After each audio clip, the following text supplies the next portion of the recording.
mask policies. All right, everyone has to wear masks.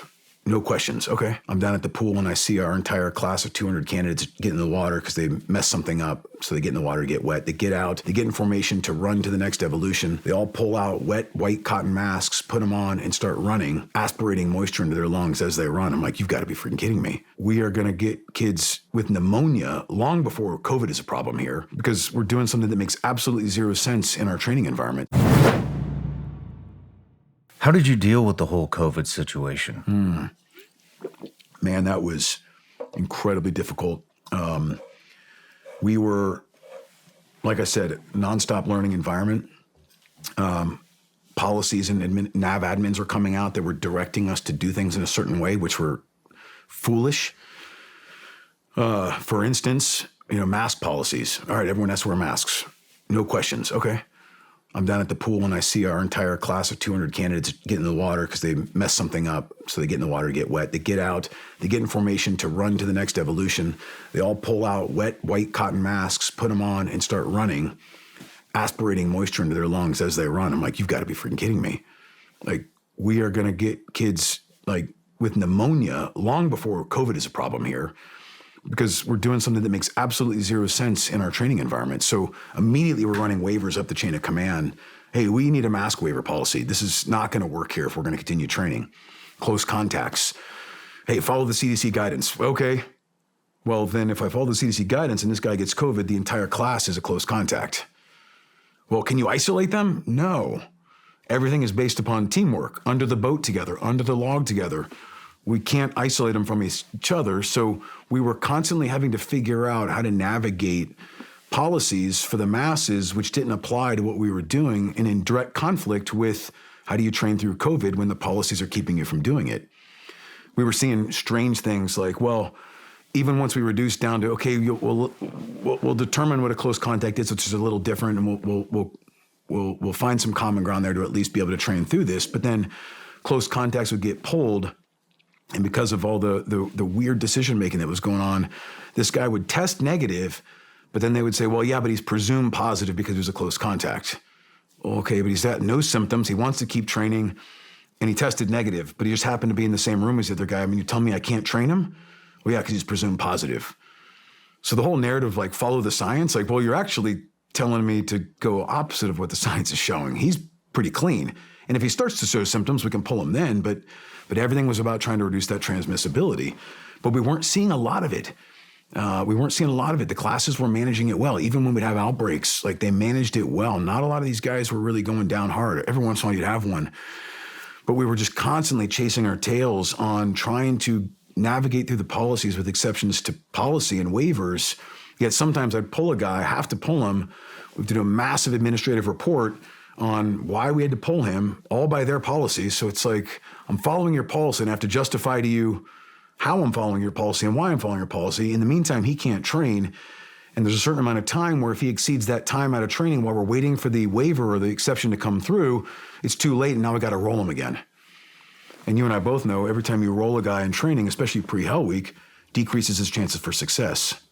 He's there that much longer, that much more beat down, that much more depressed, that much more probability of having an injury or something like that.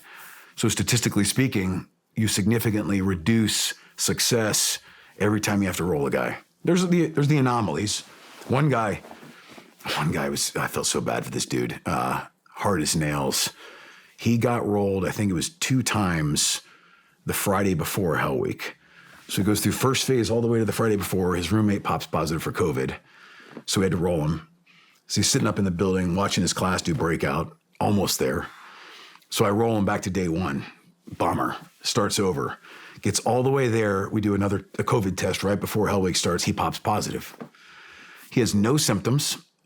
Feels great. He's like, sir, I'm not COVID positive. All the science was starting to show that might be just dead cells sloughing off at the time. So we're like, hey, let's run a waiver up. Let's see if we can get him into Hell Week. Denied. Nope. Roll him. Okay. Sorry, dude. Rolled him back to day 1. 3rd time's the charm. He did it. He made it through and graduated. Hard as nails. Oh, man. Total stud. But that's an anomaly. That's not normal. Yeah. That's not normal. Now, I love those dudes, and they're the best. You're like, golly, dude, I can learn just watching how tough you are. But you can't expect that of everyone. And so I know we were losing candidates regularly because of this cycle of roles we had to endure. How long did that last before it kind of went back to normal? My whole tour. The whole tour? The whole tour. And there were other variables. We really pressed in and we're looking at this attrition problem. We dove in hard. I even predicted it early on to some degree, not to the degree we saw, but I mentioned mini buds earlier. We had to do a virtual cyber SOAS, it was called, the SEAL Officer Assessment and Selection, where we wanted to bring these guys out and watch them in person before we selected that officer cohort. But we had to do it virtually because it got shut down for COVID. So we sat in the room and I said, hey, everyone recognizes this officer cohort. We're baking in selection error right now, which means we're going to pick the wrong guys because we haven't seen them here. We don't know what they really are, how they do under the boat as a leader. That means we're going to have higher attrition this year in our officer cohort, which you and I both know. Whenever you have that, when a leader quits, other people will follow every single time. There's always a surge of followers when one of the leaders of a class quits. And so statistically and anecdotally, we know that if more officers are going to quit, more enlists are going to quit, which means we're going to have higher attrition this coming season. I said that a month into my commanding officer tour, and everyone in the room nodded, thumbs up. We agree. Makes sense. Okay. So we know what we're buying. You've mentioned this attrition problem a couple different times now. Was the attrition rate going up? Oh, yeah. It was? Yeah. Our numbers were starting to climb as far as our attrition numbers were climbing, which is the same thing as saying our success was on a downward spiral. So I think when me and you around that time frame went through buds, it was like, 85%? Attrition rate? Generally, they will say anywhere between 20 to 30% success on average. Some higher, some lower, but that's generally over the 50-year span we've been doing this. That is generally what you can expect in any kind of given year of average. So what had it increased to? It's a great question. It depends. I will wait to get into that for our next session because that's a relevant piece that we need to talk about. What I'd offer is that problem, the attrition problem, got conflated inappropriately with Kyle Mullen's death later.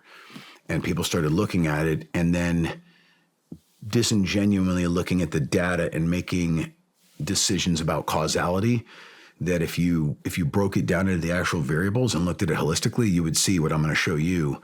But they went with the simple solution of, attrition was higher when you were there, therefore that means you guys must have just been indiscriminately ramping up training, which increases risk, which is directly related to why Kyle Mullen died, which is just not true.